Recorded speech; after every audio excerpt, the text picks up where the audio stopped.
Hello there. This is Power Your Mind, Strengthen Your Body, a podcast designed to help you understand what it means to get your physical body strong so that you have control over what's happening in the mind and vice versa. My name again is Yvette Rose, and I am an intuitive holistic health coach. What does that mean? Holistic health coach. I have taken a lot of different certifications in all sorts of Eastern practices like Reiki, yoga, meditation. And then I've taken a lot of certifications in Western culture, nutrition, personal training, brain health coaching, gut health coaching. And so what I've done is I've taken those all of those certifications, I've combined them so that it can create a unique experience for my clients. Adding the intuitive part to it came a few years ago when I realized that I have been clairvoyant for a very long time. I just wasn't aware or confident in what I was seeing. So I think today's topic is actually going to be a topic on understanding how we learn and being able to really be confident in our own personal superpowers and being okay with not knowing everything, just being okay with showing up in your authentic self and being able to hand over to experts and other people who have superpowers you don't to help you step into your soul's contract. So the intuitive part came into that clairvoyancy, that ability to work. As I was working with clients, I would hear things, I would see visuals of experiences, whether they were future experiences or past experiences that was creating the present experience that they were having. So clients would come to me, one in particular, this person came to me, was over 80 pounds overweight. And when they came to me to give them nutrition guidance. And so the way I work, there is no meal planning per se, not your conventional dietitian, nutritionist meal planning. It is more intuitive work. Like we sit down and we sort of like get a sense of what is the goal, what is the reason I want to let go of this weight. And then as we go through our sessions, we start to learn a lot of the weight is actually holding on to old belief systems that are no longer serving. So breaking into that. And so that's where I go into the intuitive part, right? Like at what point in your life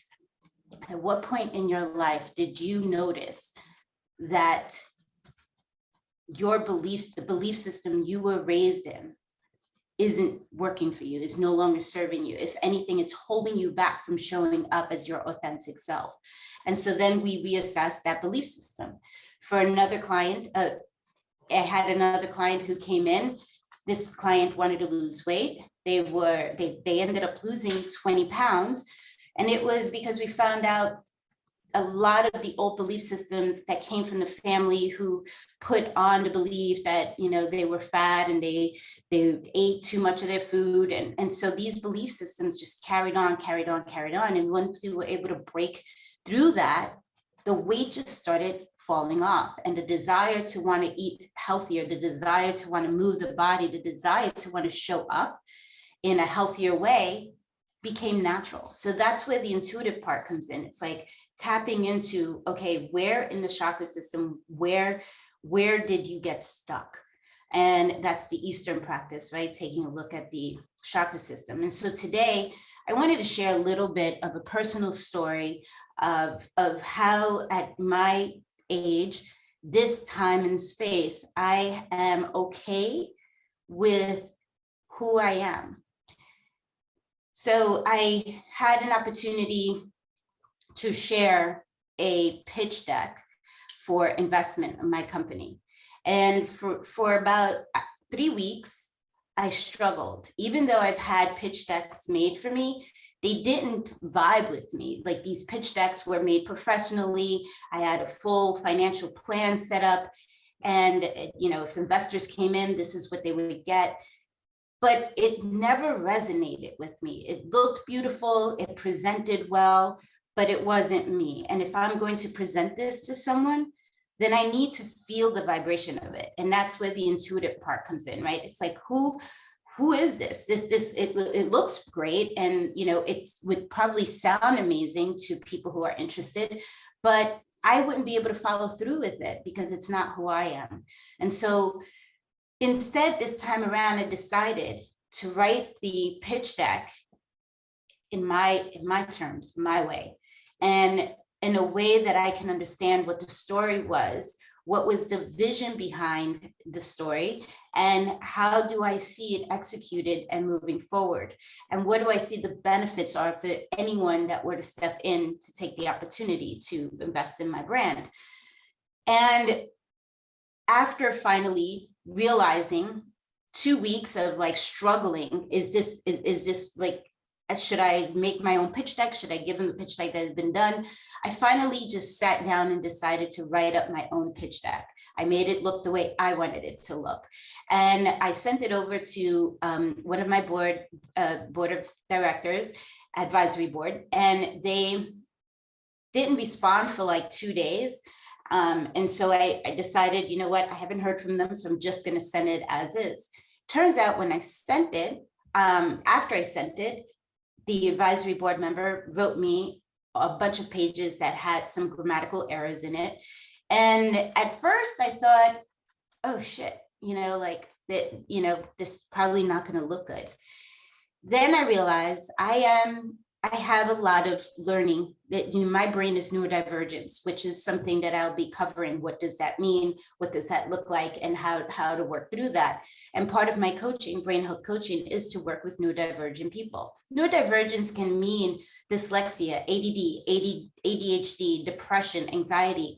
Just your brain fires up in certain ways and sort of is dim in other ways. And so that ability, so sometimes when I do write, I invert my words or I invert letters. And so that grammatical part shows up on me. And even if I proofread it, I won't notice it because it looks right for me, to me. And so, so I had already sent the pitch deck. And when they said there were grammatical errors, I didn't feel ashamed like I used to in the past. I felt like, well, this is part of the authenticity. You know, my superpower is creating this product line. My superpower is to be creative. My superpower is not to be extremely detailed and making sure that all of my T's are crossed and my I's are dotted. And so, so I presented the pitch deck to person yesterday. And this person actually loved that and actually had this huge smile on their face and said some of the most successful brands that they've invested in were from people like me, people who they invested in the person, because that perseverance, that strong will to make it happen, to succeed no matter what, was there. And ultimately, when you invest in a brand, you're investing in the person, not just the product line. And so that's what this topic is today, right? Like, how do you allow yourself to be confident in who you are, tapping into your superpowers and owning it, and not trying to be someone you're not? I think for me, it has taken a lot of failures, a lot of shame, a lot of moments where I would look at someone else and they were only, you know, a couple of months or a year into it, and here I am 5 years into it, and they're presenting in a way that seems so clean, organized, and just you can see everything clearly, and I felt really scattered. And so those moments of like humility, those moments of vulnerability, those are the moments that help you to really decide, am I going to live in shame? Am I going to keep this belief system, that solar plex chakra, that power chakra? Am I going to let that lack of confidence take over me and stop me from stepping into my soul's contract?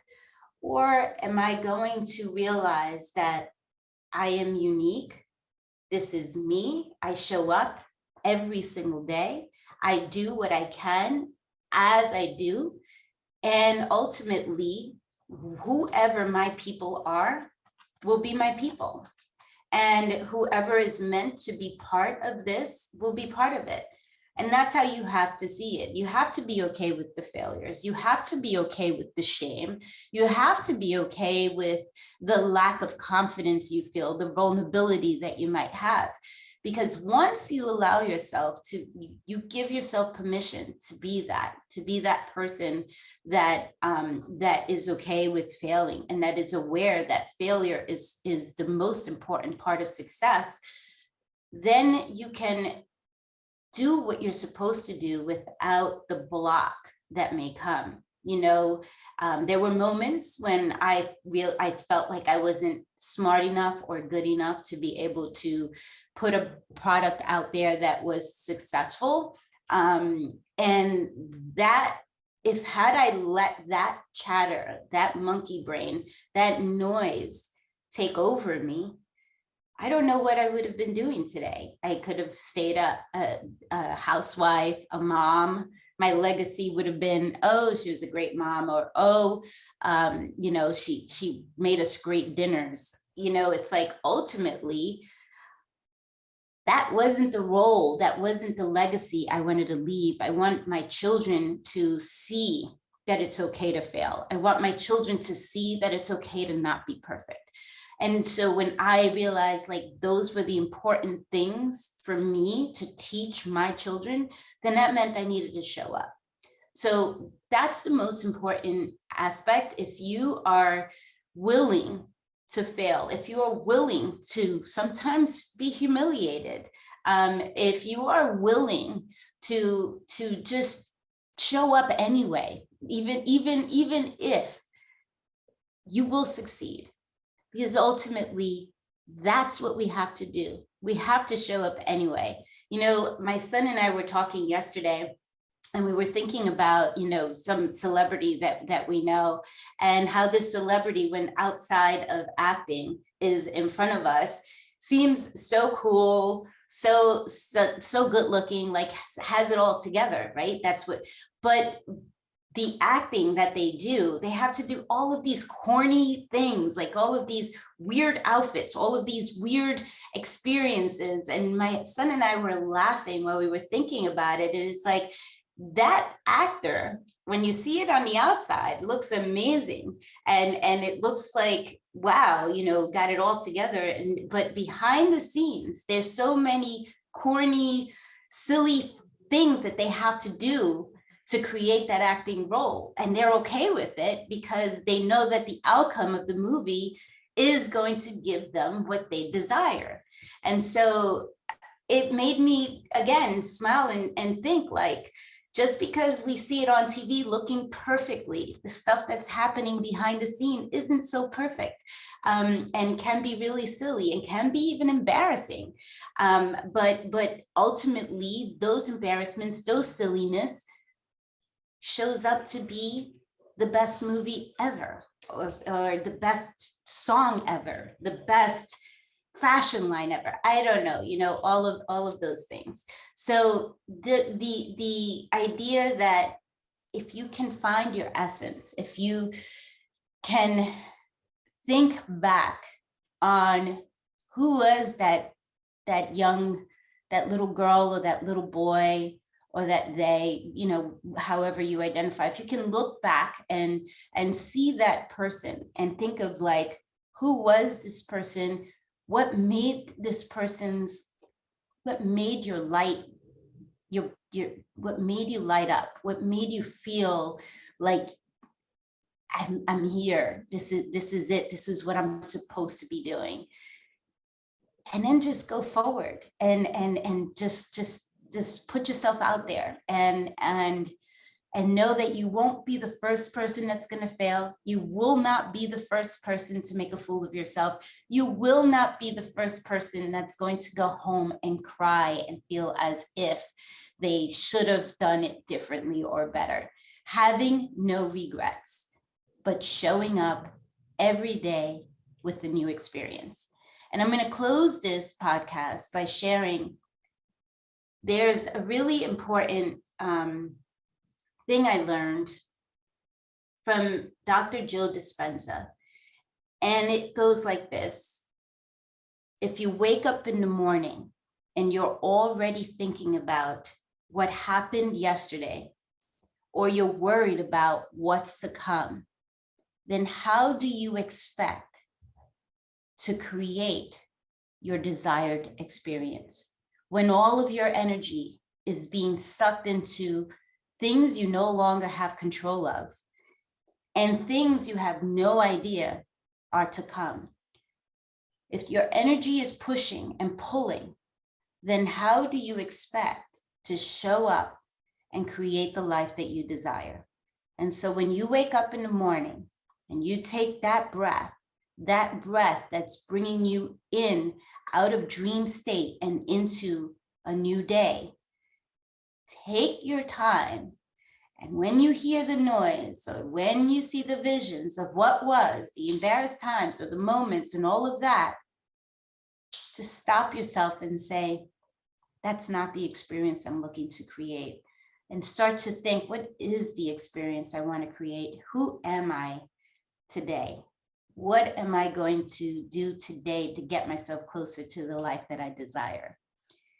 And this podcast, my vision for this is to really help to share. Again, it's the power of the mind, the strength of the body.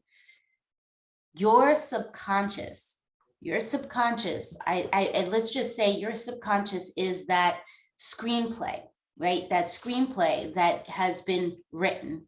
That's the subconscious. The conscious mind now starts to take that screenplay and create the visuals of what this screenplay is trying to portray. And then the body and the brain understands what it needs to do to make that happen. So if you have the opportunity to write your screenplay, to get your subconscious to activate, to help your conscious understand what is it that you want to do, then take your time and plant the seeds into the subconscious. It doesn't matter if it's perfect. Please take it from me. I've been putting this brand out into the world since 2009.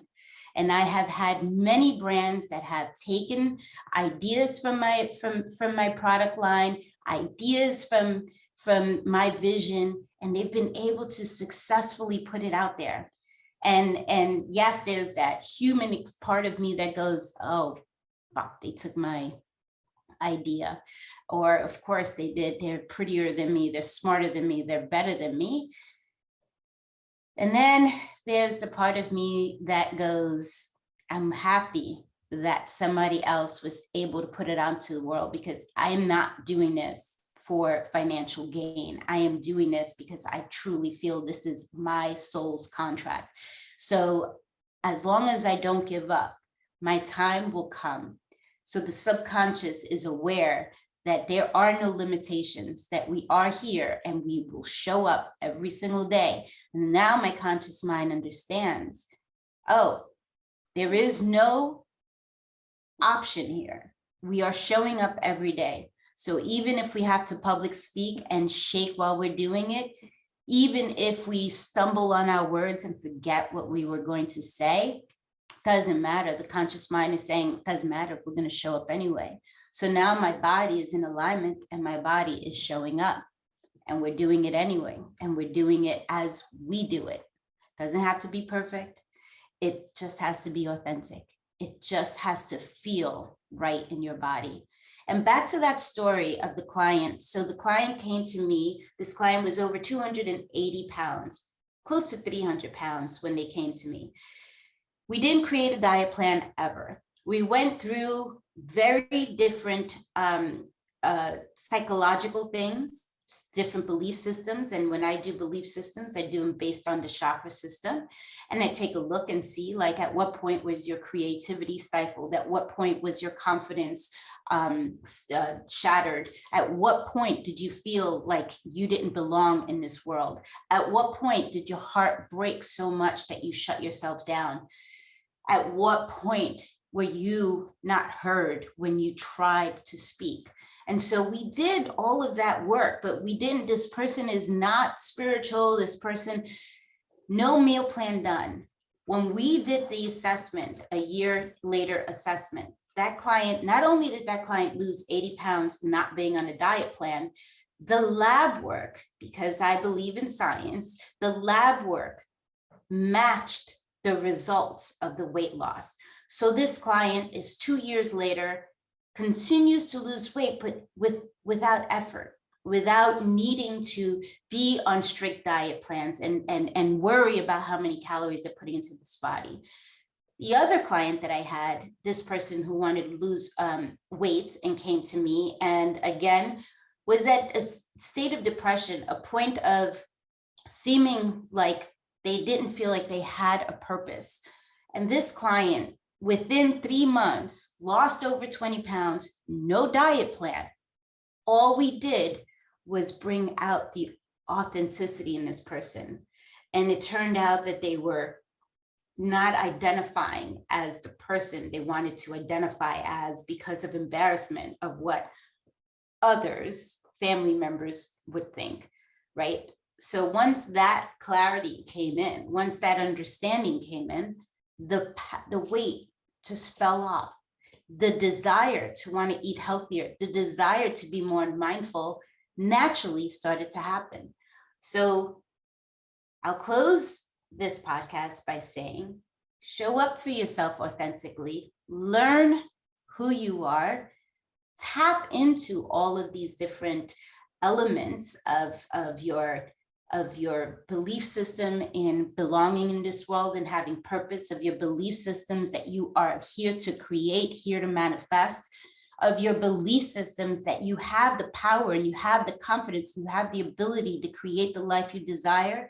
That belief system of it's okay to open up your heart and it's okay that it breaks, because each time you mend that heart, your heart gets stronger and your ability to love compassionately, empathically, unconditionally gets stronger. And it's okay to voice yourself in your way, not what they tell you you should be like an academic, or maybe it's your parents or other members telling you, you know, you should say this or don't say that, or you should do this and not do that.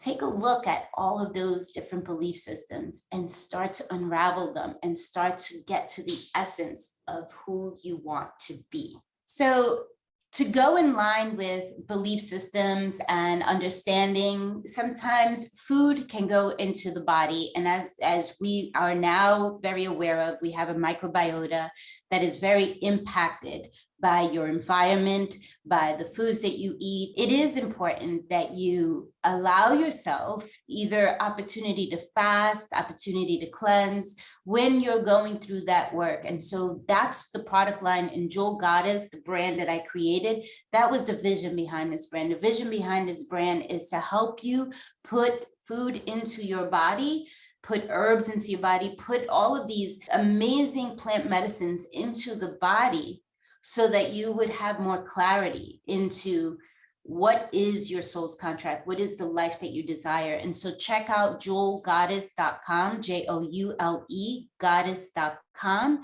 and you can learn about our product lines. We have organic herbal teas, meal replacement bars, and we also have a fasting cleanse kit that you can put in your bag and have it on the go. All of it is organic, gluten-free, plant-based, all natural, no sugar added. And if you're looking to do coaching, check out the website or just message me and let me know, and I can tell you a little bit more of my coaching plans and the kinds of experiences that you can possibly have. So I look forward to our next podcast. Thank you. Glutathione is a big word. It's the body's own master antioxidant. It's a scavenger for free radical, bacteria, and viruses. There are no products in the market with the ingredient NASET. NASET increases the production of glutathione that's in our body already to strengthen and enhance our immune system, elevate sense of well-being, support muscle strength and endurance, cognitive function, and liver support. It helps with increased energy and blood sugar regulation. Get your bottle of GSH Plus from www.salvationnutra.com.